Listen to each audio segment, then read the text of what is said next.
Oh, dahil sa rally na to, oh, ang casualty kagad. Oh, ito kagad ang casualty. Oh, ipapakita ko sa inyo. Pang. Oh, ayan na ang casualty. Bumaba sa pwesto.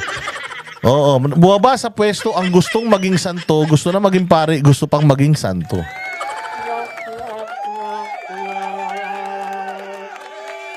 Ang tindi nito ha. O ito ang kaya nga sinasabi ninyo, walang effect ito. Ayan na bumaba na sa pwesto yung isa. O kumbaga may Batman and Robin, yung ka-riding in tandem. Neto ni Tambaloslos.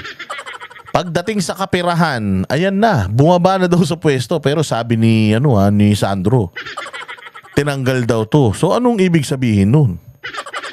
Tinanggal o bumaba sa pwesto? Sinong nagsisinungaling? Itong si Santo Saldico o si Barbie si Barbie pangalan nung Barbie Sandra Marcos. Oh, di ba? Diyan tayo ngayon magkakaalaman. So tingnan natin tong balitang ito, ang kauna-unahang casualty. Ang isinakripisyo, ipinakain sa mga pating, inilaglag. Oh, itong si Zaldico. Pasok. Bilang chairman ng House Committee on Appropriations, si Ako Bicol Party List Representative Zaldico. Oh, tinan mo ha, bumaba sa pwesto, nag-resign.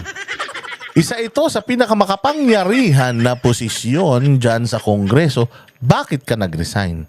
Tingnan natin kung bakit siya nag-resign. Kabilang siya sa mga dumipensa sa pondo para sa ayuda sa Kapos ang Kita Program o AKAP. Nasa frontline ng balitang yan, si Marian Enriquez. Sa pagbabalik sesyon ng Kongreso ngayong araw, idineklara ni Ilocos Norte 1st District Representative Sandro Marcos na bakante ang posisyon ng chairman ng House Committee on Appropriations. Yan ang posisyon ni Yan to si Tambaloslos, ang laki ng tenga, no? Akala mo si Dumbo, susunod lilipad na yan.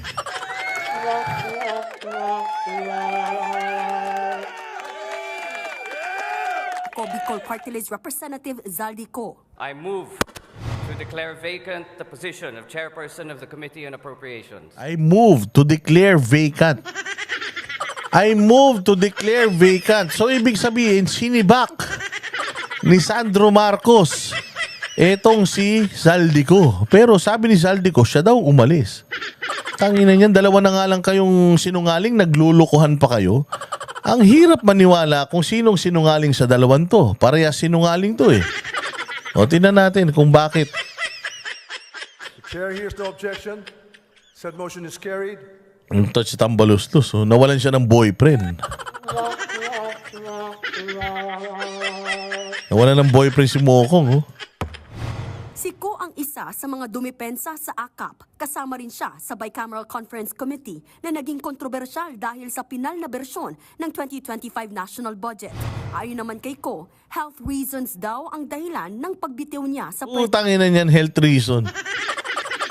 Utangin na ng mukha yan, Health reason with a heavy heart is driven by pressing health concern.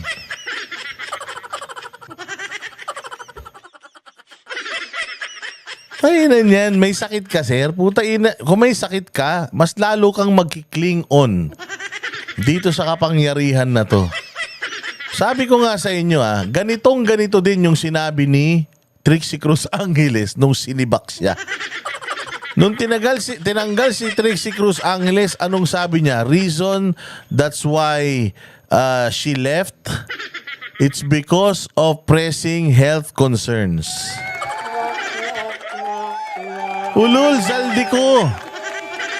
Putang ina, sinibak ka sa kabila ng lahat ng ginawa mong pagdepensa sa kanila. Puta, sinakripisyo kanila, Zaldico. Para ka daw aso. Wala kang bilang sa kanila. Putang ina, Zaldico. Kung ako sa'yo, putya, banatan natin yan. Bumaliktad ka na, ilabas mo lahat ng mga kahayupan nila, mantakin mo, imbis sila matanggal, ikaw. So, ibig sabihin, ikaw ang salot sa Kongreso?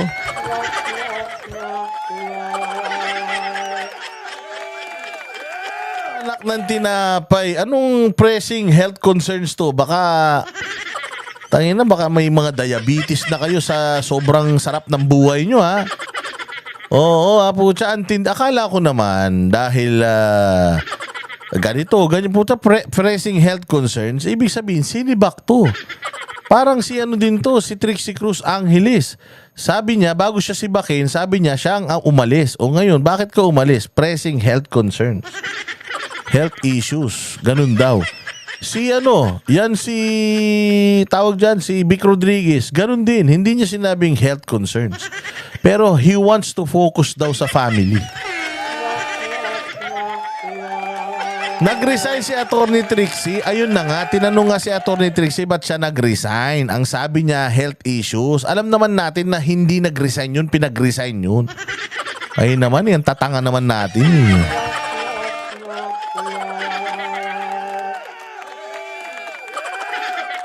Kota na, sabi ni Hazel Deyang. Kota na daw kaya umalis.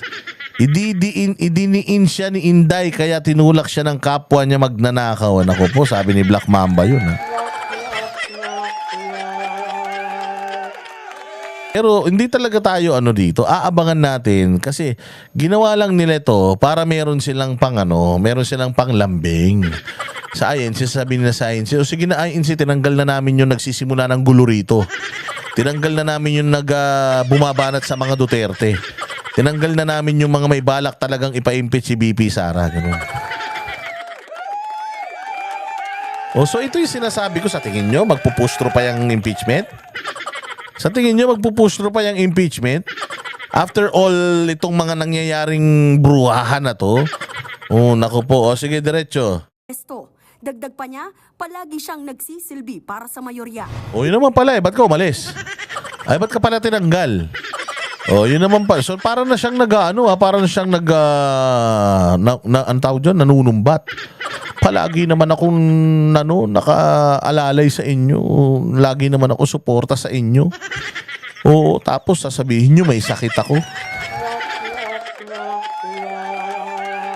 Hindi naman napag-usapan sa sesyon ang impeachment laban kay Vice President Sara Duterte.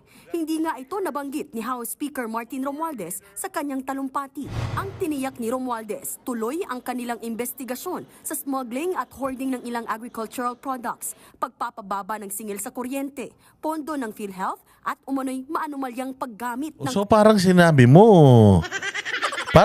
dito ni Tambaluslos na talagang si Zaldico ang salot sa Congress kasi tinan mo aasikasuhin nila yung mga smuggler, aasikasuhin nila yung kuryente, itong pagtaas ng bilihin, PhilHealth.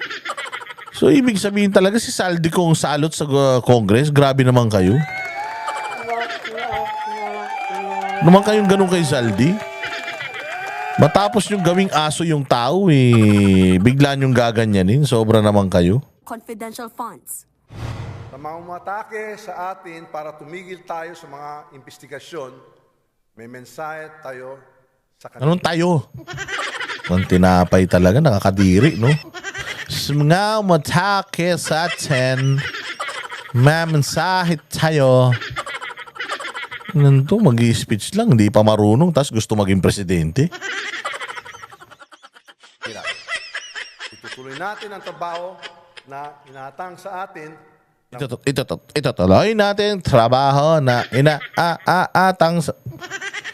Tangang po. Wala na, Tambi. Pucha. Wala na, stress ka na, sir.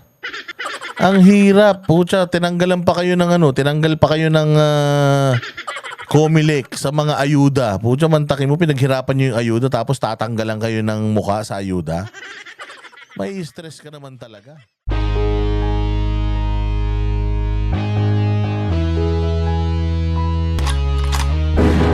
Yan ang Banateros, walang inuurungan. Pag tama palakpakan, pag mali ay babanatan. Yan ang Banateros, boses ng ordinaryo Pilipino. Banateros ay walang makakaawan, walang inuurungan.